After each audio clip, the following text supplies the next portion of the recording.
Hey guys, welcome to Sajman classes. मैं हूं संजय सिंह और आज हम लोग आपके लिए लेकर आए हैं एक नया टॉपिक जिसका नाम है फिजिबिलिटी, जो आपका इलेक्ट्रोकेमिस्ट्री से रिलेटेड है और क्लास 12th के लिए बहुत ज़्यादा इम्पॉर्टेंट है। अक्सर इस टॉपिक से जुड़े हुए छोटे छोटे सवाल बोर्ड एग्जामिनेशन में पूछे जाते हैं और कॉम्पिटिटिव एग्ज़ाम में भी पूछे जाते हैं। तो फिजिबिलिटी शुरू करने से पहले कि फिजिबिलिटी ऑफ अ सेल क्या होती है, फिजिबिलिटी क्या चीज़ है, हम सबको पहले ये जानना ज़रूरी है कि एक्चुअली फिजिबिलिटी का मतलब क्या है। तो चलिए हमारी आज की वीडियो को शुरू करते हैं और बात कर लेते हैं फिजिबिलिटी ऑफ अ सेल के बारे में। तो फिजिबिलिटी से पहले आपको बेसिक कॉन्सेप्ट समझा लेते हैं। जनरली हमारे पास दो तरीके की रिएक्शंस होती हैं। पहली वो रिएक्शंस जो अपने आप होती हैं, दैट मीन्स नेचर में होने वाली वो रिएक्शन है जो अपने आप होने वाली हैं, जिनको फोर्स की ज़रूरत नहीं पड़ती, जिनको एक्सटर्नल फोर्स नहीं लगाना पड़ता। ये रिएक्शंस अपने आप होती हैं, जैसे किसी पौधे का बड़ा होना, नदी का बहना, पानी का ऊपर से नीचे गिरना। तो जनरल लैंग्वेज में बोलूँ तो ये सारे की सारी अभिक्रियाएँ खुद होने वाली अभिक्रियाएँ हैं, अपने आप होती हैं और इन्हें हम कहते हैं स्वतः होने वाली प्रक्रियाएँ, या इन्हें अगर हम डिस्क्राइब करें तो हम इन्हें बोलते हैं स्पॉन्टेनियस। फिजिक्स का एक वर्ड आता है स्पॉन्टेनियस या स्पॉन्टेनिटी। तो स्पॉन्टेनियस रिएक्शन है वो सारी रिएक्शनें होती हैं जो नेचर में अपने आप होती हैं, उन्हें हम एक्सटर्नल फोर्स देकर नहीं करते। जैसा हमारा स्पॉन्टेनियस प्रोसेस होता है किसी लाइट बीम का किसी सरफेस से टकराना और वहाँ से फोटो इलेक्ट्रॉन्स का निकल जाना, फिजिक्स के एस्पेक्ट में ऐसे देख सकते हैं। दूसरी तरीके की रिएक्शनें वो रिएक्शनें होती हैं जो हमें फोर्स देकर करनी पड़ती हैं, ज़बरदस्ती अपने आप नहीं होती, हम एनर्जी देकर करवाते हैं। ये रिएक्शनें कहलाती हैं नॉन स्पॉन्टेनियस या स्टिमुलेटेड। फिजिक्स के वर्ड में इन्हें या तो हम नॉन स्पॉन्टेनियस कहते हैं या स्टिमुलेटेड रिएक्शंस कहते हैं।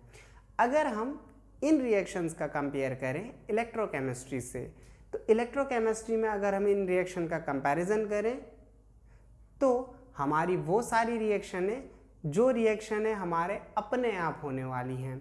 जैसा मैं किसी इलेक्ट्रोलाइट में उसकी रॉड डिप कर दूं और उसकी रॉड डिप करने के बाद उसमें से चार्ज अपने आप पैदा होने लगे। जैसा आप चूने को जो चूना होता है उसे सादे पानी में डाल देते हैं और चूना थोड़ी देर में बॉयल होने लगता है, गर्म होने लगता है, तो ये कहलाती हैं आपकी फिजिबल रिएक्शन है। दैट मीन्स ये रिएक्शनें अपने आप होती हैं, आप इन्हें ज़बरदस्ती नहीं कर सकते, आप इन्हें फोर्स लगा के नहीं करते, इसलिए ये कहलाती है फिजिबल रिएक्शन है। तो उसी तरीके से अगर मैं इलेक्ट्रोकेमिस्ट्री के सेंस में किसी सेल के लिए लेकर चलूँ तो एक सेल के लिए हमारी फिजिबल रिएक्शनें किसे कहेंगे? एक सेल के लिए फिजिबल रिएक्शन उस कंडीशन को कहेंगे जहाँ पे आपका सेल अपने आप इलेक्ट्रिसिटी प्रोवाइड करने लगे, आपको बाहर से फोर्स देने की ज़रूरत न पड़े, और इसी रिएक्शन को हम फिजिबल रिएक्शन कहते हैं केमिस्ट्री के सेंस में। तो इसका मतलब फिजिबल रिएक्शनें वो सारी रिएक्शनें होती हैं इलेक्ट्रोकेमिस्ट्री में जो अपने आप होती हैं, जिन्हें हम बाहर से फोर्स लगाकर नहीं करते।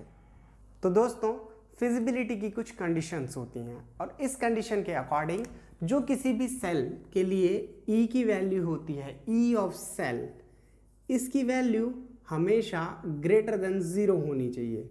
मतलब अगर आप किसी भी फिजिबिलिटी की कंडीशन को स्टडी कर रहे हैं तो एक फिजिबिलिटी की कंडीशन के लिए E ऑफ सेल आपका हमेशा ग्रेटर देन 0 होना चाहिए, 0 से बड़ा होना चाहिए। अगर ये 0 से बड़ा नहीं है तो आपकी रिएक्शनें फिजिबल नहीं होंगी, स्पॉन्टेनियस नहीं होंगी, अपने आप नहीं होने वाली हैं।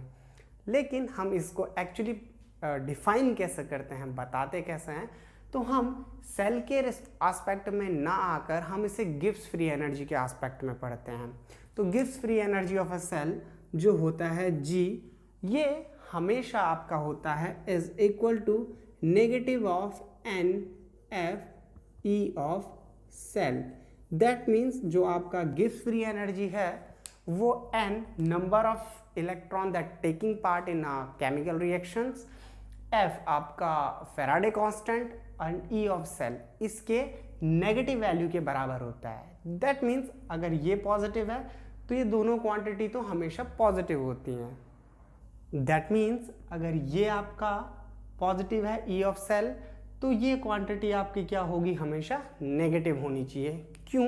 क्योंकि आपका नंबर ऑफ इलेक्ट्रॉन्स कभी नेगेटिव नहीं हो सकता, हमेशा कोई क्वांटिटी होगी। और फैराडे कांस्टेंट 96,500 हम लास्ट क्लास में भी पढ़ चुके हैं, इतना होता है। दैट मीन्स हमारे पास सिंपल सी कंडीशन है, सिंपल सी कैलकुलेशन है कि जब भी आपकी फिजिबिलिटी की कंडीशन नॉर्मली चेक की जाती है, एक्चुअली कभी हम जी की वैल्यू काउंट नहीं करते, हम करते हैं डेल जी की वैल्यू काउंट। देन डेल जी जो होता है, change in the Gibbs free energy is always less than 0 for any feasible condition, feasible reaction. तो किसी फिजिबल रिएक्शन के लिए डेल जी की वैल्यू हमेशा 0 से छोटी होनी चाहिए या नेगेटिव होनी चाहिए, क्योंकि ये आपका पॉजिटिव तभी होगा।